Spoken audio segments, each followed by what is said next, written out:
This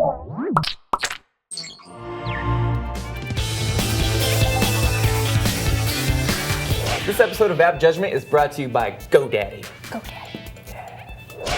Welcome to App Judgment, your source for mobile app news and reviews. My name is Chris Jennings. And I'm Jackie Talbot.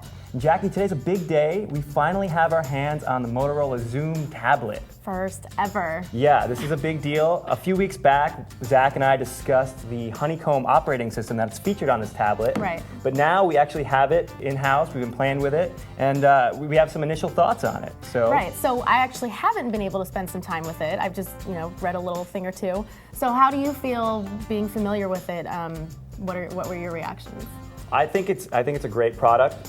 I've only had it for a couple of hours myself, right. But first off, in your hand, it feels pretty lightweight. It feels great in your hand. It's got a little bit of a texture back here, so it's not slipping out of your hand. It does feel good, yeah. It feels right whether you have it portrait or landscape mode. I think either way, it feels great. It has a beautiful screen, really high resolution.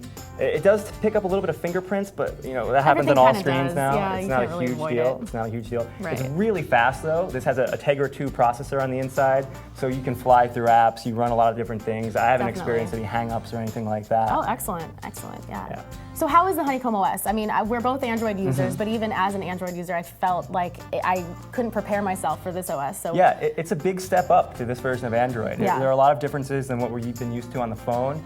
It's definitely optimized for being used on a tablet. Right. For instance, the notification bar down at the bottom is different than it used to be on the phone. It used to be at the top and you would drag it down, but now it's on the bottom and it pops up. Right. It's a different way of organizing the information, which I think is for the best. Absolutely. You have more screen real estate, you can show more of it there. Definitely, and I like the navigation menu with the buttons that change depending on what app you're in. I thought that was a really good There are no use actual of their hard technology. tactile buttons on the device. It's all on the screen. It's all software-based buttons. Right. So there's no more menu button either. You just have your home, back, and then you also have a button that shows your latest apps that you were just using, so you can easily multitask. Another big difference than we've been used to using Android on the phone is having tablet-specific apps. Right. And there haven't been that many of them yet. This is new. We're hoping that there will be more Android tablet-specific apps. But so far, one that we've been using that I've really liked a lot is the CNN app, which does a great job of displaying the news across the whole screen, showing videos and images. Also, YouTube, speaking of videos, looks really great. They have a great way of showing all the different videos, and they use the screen real estate to its advantage. Right, yeah. And also, the last one that I really liked a lot was the Books app, which allows you to read books. And like I was saying, when you're holding this, especially in portrait mode, it's great. It feels a lot like a hardcover book, about the same size, and you can swipe through the pages really quickly, and it's a beautiful app. And so I heard also the camera's pretty impressive in this. The camera's great. It actually has two cameras. It has one in the front for voice chat and video chat. It also has one in the rear, so you can take pictures, and it's kind of a large camera here, but it does work pretty well. And yeah, see, it's a high quality camera, beautiful picture there. And it works out really well to have both of those cameras. That's really nice, useful. yeah. But unfortunately, there are a few downsides to this.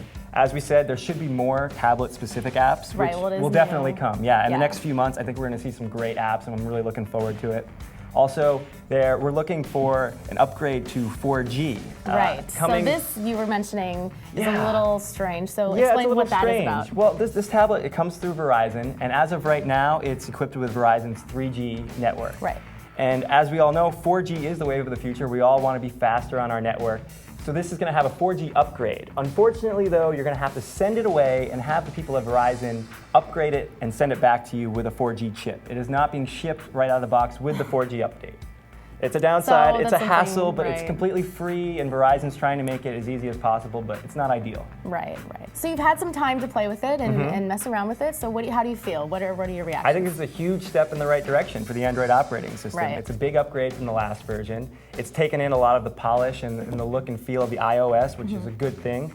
As far as the device itself, it still has a pretty steep price tag. It's $799 without a Verizon contract, so it's not an impulse buy. But this is the first tablet that has the Honeycomb, and I think that there will be some new ones coming out that will have an upgraded version and have some new functionality. So right now, I don't think it's ready to compete with the iPad, but there will be an Android tablet army coming in the next few months, and I think collectively they're really going to challenge the iPad quite a bit. Yeah, I could see that. So if you have experience with Motorola XOOM or any other Honeycomb tablets that are coming out that you're excited about, let us know. Email us at appjudgment@revision3.com. You can find us on Facebook, Twitter, YouTube, and at our home on revision3.com/appjudgment. I'm Jackie Talbot. And I'm Chris Jennings. Thanks for watching. We'll see you next time. See you later.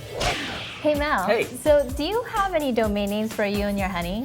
No, I think I used to a few years ago when I first got married, but I think you're in the market right now, I right? am. I think I'm gonna go and get stephandcorey.com from That's GoDaddy. good. That's cool. But are there any other couples that should probably have domain names? Yeah, I was just thinking that Chris and Anthony were kind of razzing me a few weeks ago. Be like mao.isn'tnancy.com. So I think I should make a Chris Loves Anthony website. I that's think that'd be so awesome. cute. I don't know where to get it though. Do you have any ideas? Well, as you know, you can download GoDaddy's free iPhone, Android, or BlackBerry app to order right from your phone, manage your current domains, and more. And if you want to see a list of all of the amazing GoDaddy deals from Revision 3, simply go to revision3.com/GoDaddy. And type in the code JUDGE10. That's going to get you a $7.99.com domain. That's right. Chris and Anthony. So dreamy. Oh.